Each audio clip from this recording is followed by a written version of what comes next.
ఆయన ఎవరు? ఆయన దయాళుడు, యెహోవా దయాళుడు. ఆయన కృప నిరంతరముండును, నిత్యముండును.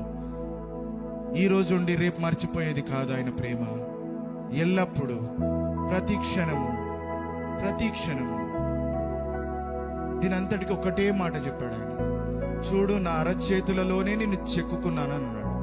అరచేతుల్లో ఉంటే మనం ప్రతి క్షణం ఇట్లా చూసుకుంటూనే ఉంటాం కదా. అందుకే అరచేతులలోనే నిన్ను చెక్కుకున్నాను అన్నాడు. నా పాకెట్లో పెట్టుకున్నాను బిడ్డ అని లేదు, నా జేబులో పెట్టుకున్నాను, లేకపోతే నా షోకేజ్లో పెట్టుకున్నాను అని లేదు.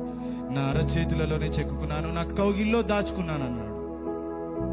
ఇంత గొప్ప దేవుడు మనకు తోడుగా ఉండగా మనకు దిగులెందుకు, భయం ఎందుకు? ఆయన నామం ఎత్తి పట్టుకొని ముందుకు వెళ్దాం. యెహోవా దయాళుడు, సర్వశక్తిమంతుడు, ఆయన కృప నిత్యముండును.